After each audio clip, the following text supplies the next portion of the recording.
긍정선언의 힘. 나는 딜버트 퓨처에서 긍정선언이 만들어낸 이상한 경험을 소개한 바 있다. 내가 목소리 장애를 포함한 기나긴 역경의 터널을 지나면서도 어떻게 무한한 낙관주의를 지니고 있는지 이해하기 위해서는 그 경험에 대한 속사정을 알아둘 필요가 있다. 긍정선언은 자신이 원하는 결과를 상상하면서 달성하고자 하는 바를 지속적으로 되뇌는 행동이다. 자기가 성취하고 싶은 것을 글로 써도 되고 말로 해도 되고 아니면 문장 형태로 만들어 그냥 생각하기만 해도 된다. 쉬운 예로 들자면 나 스콧 애덤스는 우주비행사가 될 것이다 라고 하면 된다. 자세하지 않아도 좋다. 이 과정이 무슨 마법의 주문을 외는 것도 아니고 다만 자신의 집중력을 향상시키는 것이다. 그런데 딜버트 퓨처에서 처음으로 이에 대해 언급할 때 설명이 제대로 안 되었던 듯하다. 그 책에서는 인간의 인식에는 일종의 한계가 있고 그로 인해 우리가 망설이고 머뭇거리는 인생을 살아갈 수 있다는 점을 말하고자 했다. 하지만 분노로 가득한 이메일과 인터넷 댓글을 보아하니 많은 사람들이 나를 마법을 믿는 사람으로 해석한 듯 했다. 나의 마법적 사고가 비합리적이며 속기 쉬운 대중을 현혹시키고 있다고 해석하면서 머리끝까지 화를 냈다. 따라서 나는 마법을 믿지 않는다는 사실부터 명확히 밝혀야겠다. 하지만 나도 살면서 대부분의 사람들처럼 마법이나 다름없는 경험을 수차례 했다.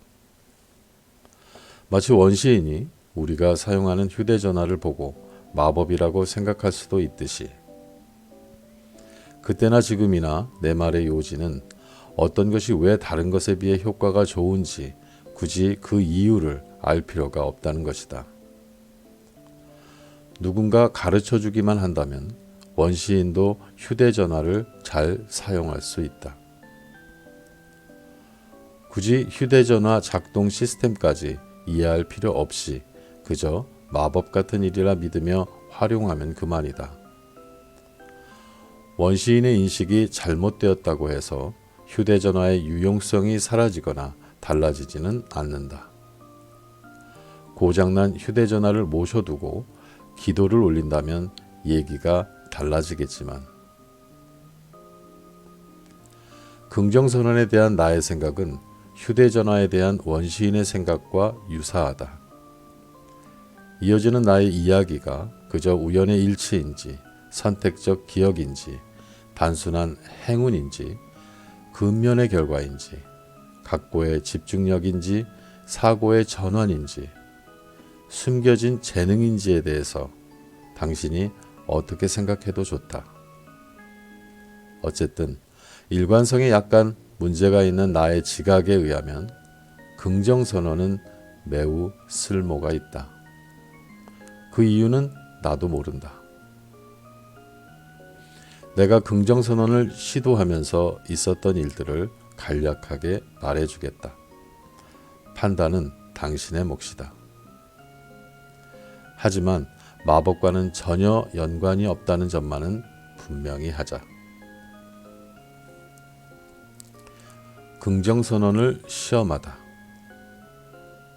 앞서 언급했지만 나는 20대 중반 때 최면요법 수업을 들었고 그러면서 몇몇 학생들과 알고 지내는 사이가 되었다. 그중 학생 하나가 우리 집에 전화를 걸어왔다. 그러면서 긍정선언에 관한 책을 읽고 따라해 보았더니 말도 안 되는 결과를 경험했다고 말해 주었다. 내게도 꼭 한번 해보라고 강력하게 권했다. 당시 시간이 넘쳐났던 나는 그러겠노라고 답했다. 내심 그의 말이 틀렸음을 증명하려고 했다. 그의 말이 완전 헛소리로 들렸기 때문이다.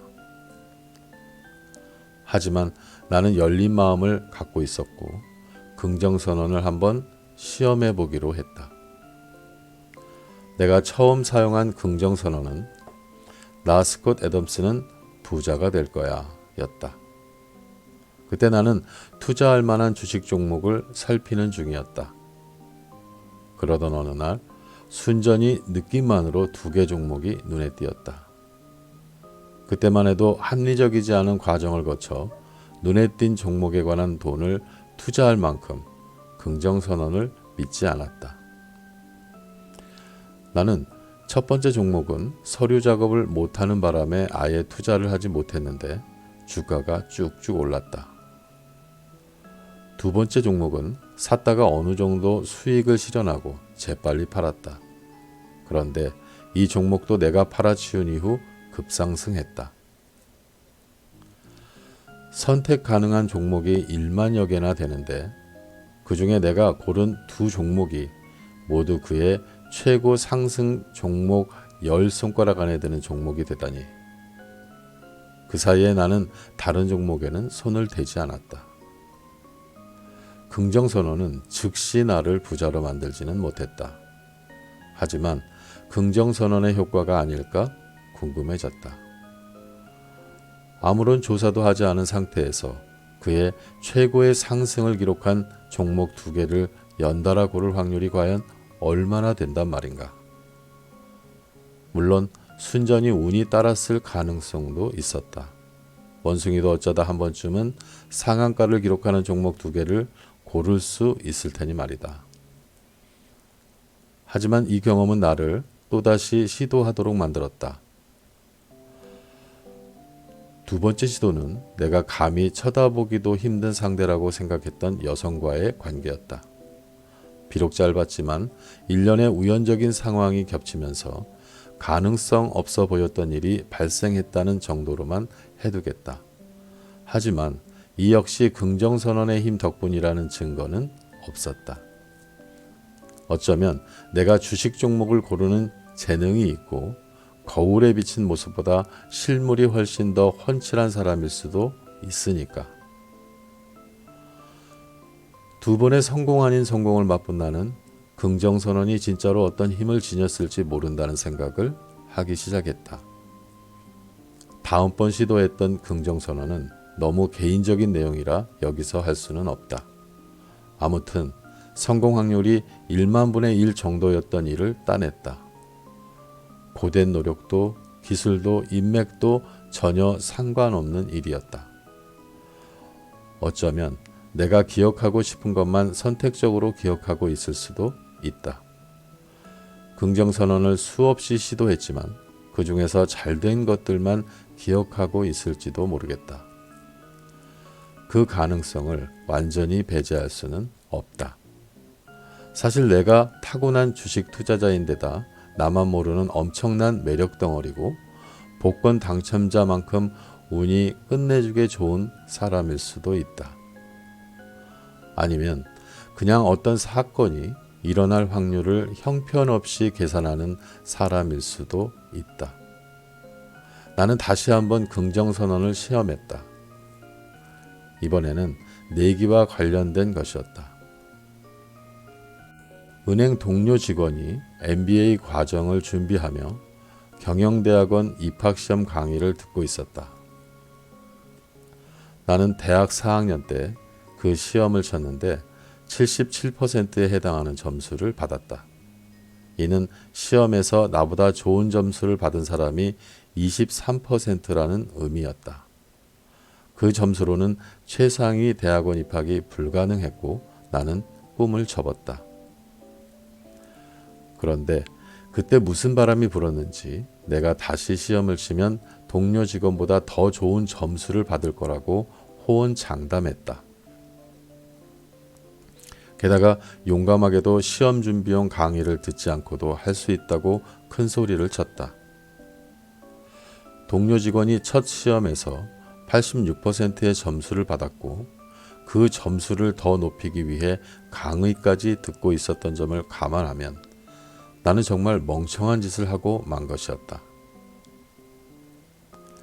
나는 집에서 연습 삼아 여러 번 시험을 봤지만 내 예전 점수인 77%를 한 번도 넘지 못했다. 그래서 나는 긍정선언을 시험해 보기로 했다.